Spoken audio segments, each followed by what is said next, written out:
कविता सुनाने से पहले मेरे दो निवेदन हैं। मैंने भगवान राम नहीं देखे, हमारे देवता हैं। मैंने भगवान कृष्ण भी नहीं देखे, हमारे देवता हैं। लेकिन मैंने अपने वो रक्षक देवता देखे हैं जो वर्दी पहनकर सीमा पर खड़े हैं और देश की रक्षा कर रहे हैं। ये हमारे रक्षक देवता हैं। मैं पुलिस के सिपाही और फौज की वर्दी को सल्यूट करता हूँ, सलाम करता हूँ, और उनसे बड़ा देश का भक्त किसी को भी नहीं मानता। देश के असली देशभक्त वो है। छोटी सी कविता है, सुनिए। मैं केशव का 5 जन्म भी गहन मौन में खोया हूँ। ताली बजाना मत बजाना, दिल से सुन लो। मैंने एक ही कविता लिखी है जिसके लिए मैं कह सकता हूँ मेरी अच्छी कविता है। बाकी कवि सम्मेलन है, कविता यही है जो मैं सुना रहा हूँ। कविता कवि सम्मेलन से बड़ी चीज़ है, लेकिन इस देश में कवि सम्मेलन की मांग ज़्यादा है तो कवि सम्मेलन ज़्यादा होते हैं।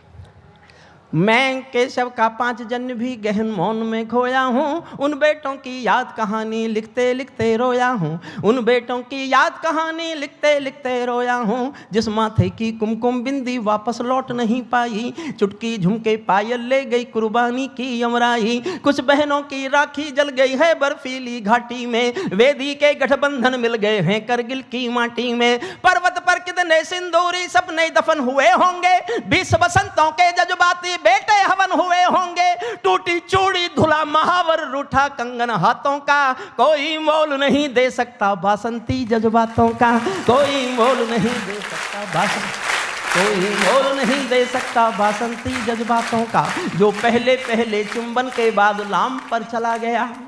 एक पल जीना मेरे साथ कर्नल साहब आपको सौंपता हूं, समर्पित करता हूं। जो पहले पहले चुंबन के बाद लाम पर चला गया, नई दुल्हन की से छोड़कर युद्ध काम पर चला गया। उनको भी मीठी नींदों की करवट याद रही होगी, खुशबू में डूबी यादों की सलवट याद रही होगी। खुशबू में डूबी यादों की सलवट याद। और मैं आज तक के इस महापर्व में अपने जीवन की सबसे अच्छी पंक्ति पढ़ता हूं। इस चैनल की इस महानता, चैनल की इस उदारता और चैनल के सामाजिक सरोकार के उद्देश्यों को समर्पित करता हूं। मेरे जीवन की मेरी सबसे अच्छी 2 पंक्तियां हैं, आपका प्यार मांगता हूं सुनना। उनको भी मीठी नींदों की करवट याद रही होगी, खुशबू में डूबी यादों की सलवट याद रही होगी। उन आंखों की 2 बूंदों से 7 सागर हारे हैं। उन आंखों की 2 बूंदों से 7 सागर हारे हैं। जब मेहंदी वाले हाथों ने मंगलसूत्र उतारे हैं। जब मेहंदी वाले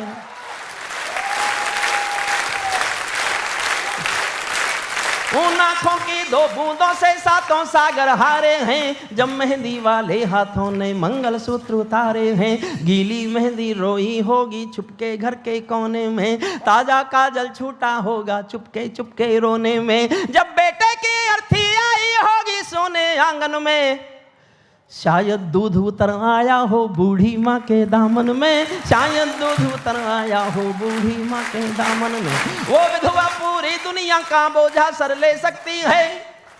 संसार के किसी भी मजहब में स्त्री अर्थी को कंधा नहीं देती। लेकिन भरतपुर के पास एक गांव है अजान, राजस्थान में। वहाँ का एक बेटा शहीद हुआ था, वीरेंद्र सिंह। ये कल्पना नहीं है, सत्य घटना है। जब सेना पार्थिव शरीर लेके आई तो उसकी पत्नी ने शादी के दिन वाले कपड़े पहनकर शमशान घाट तक अपने पति की अर्थी को कंधा दिया। ये दुनिया की पहली घटना थी जब किसी औरत ने अर्थी को कंधा दिया हो। उसके बाद बहुत घटनाएं घटी, लेकिन जो घटना दुनिया में पहली बार घटे उस पर कोई क्या लिखेगा? वो तो स्वयं एक महाकाव्य है। मैंने एक पंक्ति लिखी है जो आपका लाड मांगती है, सुनिएगा। उनको भी मीठी नींदों की करवट याद रही होगी, खुशबू में डूबी यादों की सलवट याद रही होगी। उन आंखों की 2 बूंदों से 7 सागर हारे हैं। जब मेहंदी वाले हाथों ने मंगलसूत्र उतारे हैं। गीली मेहंदी रोई होगी छुपके घर के कोने में, ताजा काजल छूटा होगा चुपके चुपके रोने में। जब बेटे की अर्थी आई होगी सोने आंगन में, शायद दूध उतर आया हो बूढ़ी माँ के दामन में। वो विधवा पूरी दुनिया का बोझा सर ले सकती है। वो विधवा पूरी दुनिया का बोझा सर ले सकती है। जो अपने पति की अर्थी को भी कंधा दे सकती है, जो अपने पति की अर्थी को भी कंधा दे सकती है, जो अपने पति की अर्थी को भी कंधा दे सकती है। मैं ऐसी हर देवी के चरणों में शीश झुकाता हूँ, इसीलिए मैं कविता को हथियार बनाकर गाता हूँ, इसीलिए मैं कविता को हथियार बना। जिन पेड़ों ने पर्वत काटे हैं अपने नाखूनों से, 1 मिनट और मांगता हूँ बस। कल्पना करो कैसे लड़े होंगे। ये देश है उन वीर जवानों का। जिन बेटों ने पर्वत काटे हैं अपने नाखूनों से, उनकी कोई मांग नहीं है दिल्ली के कानूनों से, उनकी कोई मांग। आदरणीय हमारे बड़े लोग सामने बैठे हैं, एक अनुरोध और करता हूं। मैं 40 साल एक यूनिवर्सिटी में प्रोफेसर रहा हूं। कहने के लिए जनता से मेरे पास केवल 2 निवेदन हैं। आपके आसपास कोई ना कोई ऐसा परिवार होगा जो करगिल में, पुलवामा में, उरी में, 71 के युद्ध में शहीद हो गया होगा। आप सब जानते होंगे ऐसे आसपास किसी परिवार को। साल में एक बार, मेरा निवेदन है इस चैनल के माध्यम से आज तक पर, मैं अपने भीतर जो मेरे पास सबसे अच्छा कहने के लिए वो कह रहा हूं। साल में एक बार आप पिकनिक जाते हो, कहीं जाते हो, त्यौहार मनाते हो, एक बार साल में एक बार कुछ फूल लेके उसके घर जाओ और उससे कहो तुम अकेले नहीं हो, देश तुम्हारे साथ है, देश तुम्हारे साथ है। और दूसरा निवेदन है, आपको किसी बस अड्डे पर, रेलवे स्टेशन पर, हवाई जहाज पर, हवाई अड्डे पर कोई फौजी वर्दी में जाता हुआ दिखाई दे और आप वहां बैठे हो, खड़े होकर एक बार ताली बजा दो। सैनिक को लगेगा पूरा देश उसके साथ है, पूरा देश उसकी शुभकामनाओं के लिए तालियां बजा।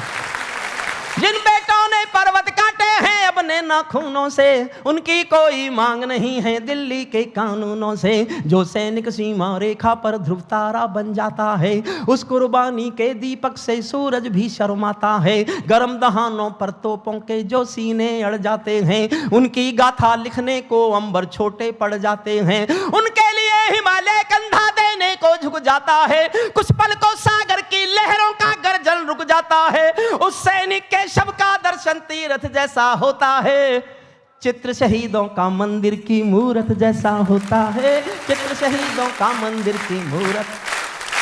अंतिम पंक्तियां पढ़ रहा हूं। क्या ये देश उन्हीं का है जो सीमा पर मर जाते हैं?